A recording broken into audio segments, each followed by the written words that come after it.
qaar ka mid ah dadyoga danyarta ku dhaqan degmada Ceelafweyn iyo deegaano hoos yimaada degmadaasi ay ka mid yihiin xamilka Beerweys ayaa waxa cunto qaybin ka bilowday hay'adda wadaniga Taakulo iyadoo uu qaybisay in ka badan 150 qoys oo ka mid ah dadyoga abaaruhu sida baan ay u soo barakiciyeen isla markaana ku soo hoyday deegaanadaasi waxaana raashinkani ka caawisay hay'adda Danish Muslim Aid waxaana ugu horreyntii halkaasi ka hadlay madaxa hay'addaasi Cumar Jaamac Faarax ayaa isagu ka warramay waxqabadka hay'addiisaasi taasoo tilmaamay markii ay hay'addiisu ay dhawaan qiimeyn ay ku soo samaysay isla markaana ay caawimadan ay soo gaarsiisay waxaana sidoo kale uu tilmaamay in hay'addu ka qayb qaadatay gurmadkii gaadhnay dadkii baahnaa ee abaaruhu xoolihii ay ka laayeen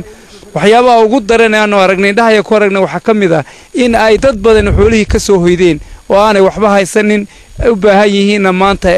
in aad loo caawiyo waxa kale oo ka dumay ceelashii waxay u baahan yihiin cunto nafaqo leh carruurtii oo kale way u baahan yihiin dawooyin bay u baahan yihiin insha Allah taala waxaanu rajaynaynaa inuu dib ugu soo noqono dhawaana sidoo kale ka qayb qaadatay horumarinta cisbitaalada Jamhuuriyadda Soomaaliland waxaana sidoo kale Cumar Jaamac Faarax baaqay xukuumadda iyo hay'adaha caalamiga ah inay gurmad degdeg ah dadkan ay la soo gaaraan waxayuna halkaasi ka hadlay dad aad u tiro badan oo ka mid ah dadyowgii abaaruhu ay sida baan u soo saameeyeen isla markaana ka mahad celiyay raashinkan deeqda ay u soo gaarsiisay hay'adda Taakulo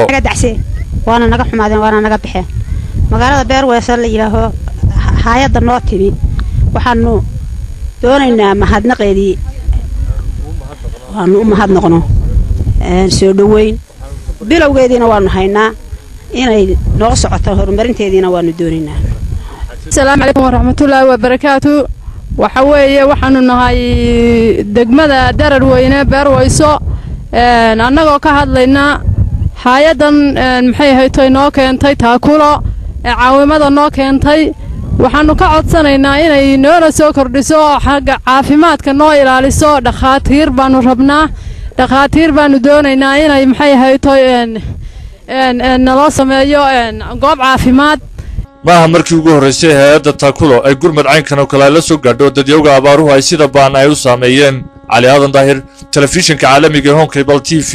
Ergabo